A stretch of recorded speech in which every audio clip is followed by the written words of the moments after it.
یہ ہے ڈیرین gap, Colombia اور پاناما کے بارڈر کے بیچ دنیا کا سب سے خطرناک ایریا۔ 100 میل کے ایریا کو کراس کرنے کا مطلب ہے موت کی گھاٹی سے گزرنا۔ اسی ایریا کی وجہ سے آج بھی نارتھ امریکہ اور ساؤتھ امریکہ کسی بھی روڈ یا ریل نیٹ ورک سے آپس میں کنیکٹڈ نہیں ہے۔ پوری ہیومن ہسٹری میں صرف 7 دفعہ اس پورے ایریا کو کسی بھی کار یا جیپ کے ذریعے کراس کرنے کی کوشش کی گئی۔ اتنا خطرناک ہونے کے باوجود کچھ لوگوں کے لیے اس ایریا کو کراس کرنا بہت ہی ضروری ہے۔ ہر سال ہزاروں بلکہ لاکھوں لوگ south American countries especially Colombia, Ecuador اور وینزویلا سے اس ایریا کو کراس کر کے ایک اچھی لائف کا ڈریم لیے سینٹرل اور نارتھ امریکہ جانے کی کوشش کرتے ہیں۔ 2022 میں 2.5 لاکھ لوگوں نے اس ڈیرین گیپ کے تھرو میکسیکو اور پھر یونائٹڈ اسٹیٹس جانے کی کوشش کی، لیکن 2.5 لاکھ میں سے کئی سو لوگ اس گیپ کو کراس کرتے ہوئے مارے گئے۔ آخر اس 100 میل کے ایریا میں ایسا کیا ہے کہ اسے دنیا کا سب سے خطرناک ایریا مانا جاتا ہے، اور اتنا پیسہ اور ٹیکنالوجی ہونے کے باوجود آج تک اس ایریا میں روڈ یا ریل نیٹ ورک بنانے کی کوشش کیوں نہیں کی گئی؟ آئیے جانتے ہیں اس سوال کا جواب آر بی پروجیکٹس کی اس ویڈیو میں۔ 21 سینچری میں جہاں تپتے ہوئے ریگستانوں میں بھی اسٹیٹ آف دی آرٹ شہر بنائے گئے ہیں، وہیں اس چھوٹے سے ایریا میں روڈ یا ریل بنانا اتنا مشکل کیوں ہے؟ اس کی 4 ریزنز ہیں۔ سب سے پہلی وجہ ہے خطرناک موسم۔ ڈیرین گیپ لائن آف ایکویٹر سے کچھ 100 کلومیٹرز اوپر ہے، جس کی وجہ سے یہاں کا موسم کافی گرم ہوتا ہے، اور پھر نارتھ اور ساؤتھ پر اٹلانٹک اور پیسفک اوشینز ہیں، جس کی وجہ سے ہیومیڈیٹی بھی کافی ہائی ہوتی ہے۔ اس سارے ایریا میں بہت زیادہ گھنے جنگل ہیں، اور پورے سال میں مطلب قریباً 365 میں سے 360 دن یہاں بارش ہوتی ہے، جس کی وجہ سے نہ صرف یہاں پر فلیش فلڈز بہت آتے ہیں بلکہ پہاڑوں پر بھی اکثر لینڈ سلائڈنگ ہوتی رہتی ہے۔ اتنی بارش اور فلڈ کی وجہ سے یہاں کنسٹرکشن کرنا بہت مشکل ہے، کیونکہ کنکریٹ ہو، سیمنٹ ہو یا ایسفالٹ، ان سب کو سوکھنے کے لیے خشک اور گرم موسم چاہیے، اور اگر اس سب کا توڑ کر بھی لیا جائے تو یہاں پر دوسری سب سے ڈینجرس چیز ہے خطرناک جانور اور کیڑے مکوڑے۔ ہماری پوری زمین میں اتنے زہریلے سانپ، مکڑیاں اور مچھر کہیں نہیں پائے جاتے جتنے اس ڈیرین گیپ میں ہیں، اور پھر کیونکہ اس سارے ایریا میں دور دور تک کوئی ہاسپٹل، کوئی گھر، کچھ بھی نہیں، تو اگر ان میں سے کوئی بھی چیز آپ کو کاٹ جائے تو آپ کا بچنا آلموسٹ امپاسبل ہے۔ اسی لیے یہاں سے گزرنے والے زیادہ تر لوگ ملیریا، ڈینگی، سانپ کے زہر یا پھر دریا میں ڈوب کر مارے جاتے ہیں۔ لیکن اب ایسا بھی نہیں کہ امریکہ اور دوسرے کنٹریز کے لیے یہاں پر روڈ بنانا بالکل ہی امپاسبل ہے۔ ہاں، ایکسپینسو ضرور ہوگا، مشکل بھی ہوگا، مگر امپاسبل نہیں ہے۔ تو پھر کیا وجہ ہے کہ یہاں پر روڈ یا ریل بنانے کی کوشش ہی نہیں کی جاتی؟ اصل میں کچھ کنٹریز چاہتے ہی نہیں کہ یہاں پر کوئی روڈ یا ریل نیٹ ورک بنے، خاص طور پر امریکہ اور پاناما۔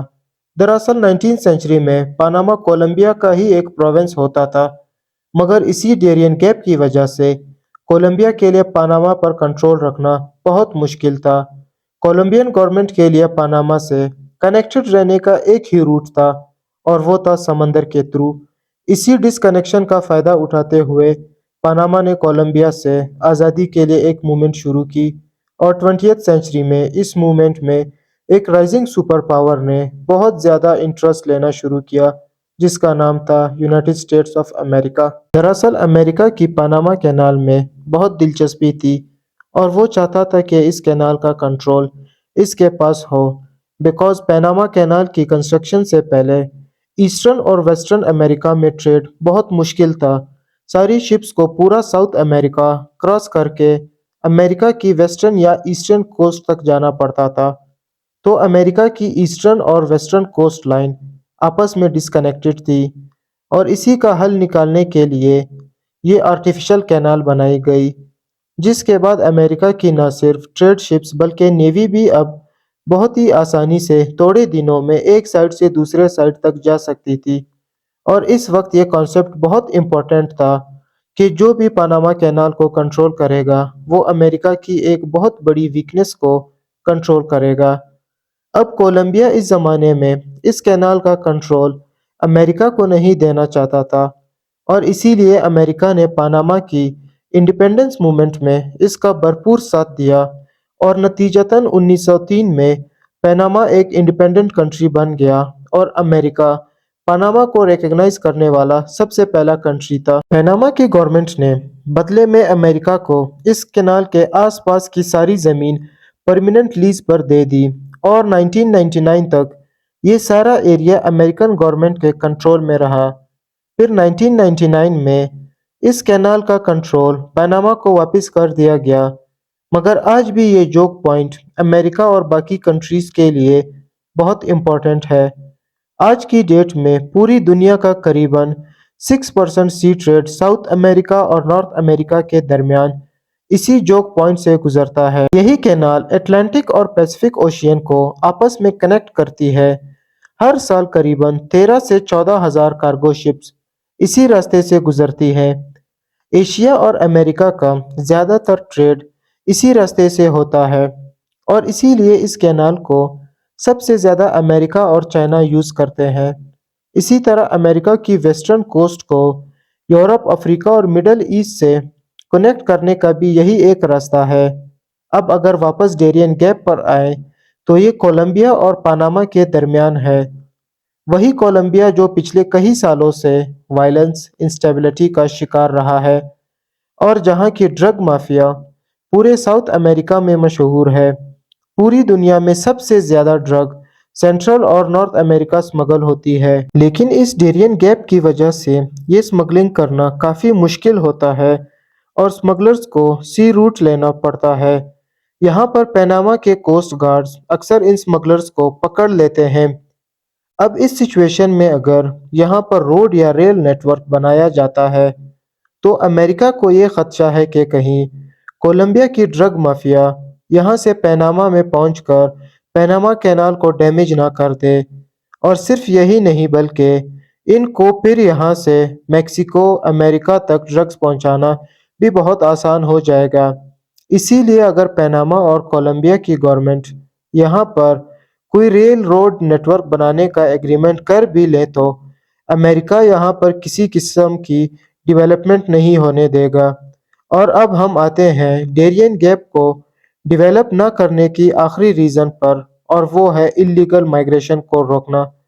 دراصل لیٹن امریکہ اکنامکلی، پولیٹیکلی اور standard of living wise North America سے بہت پیچھے ہے۔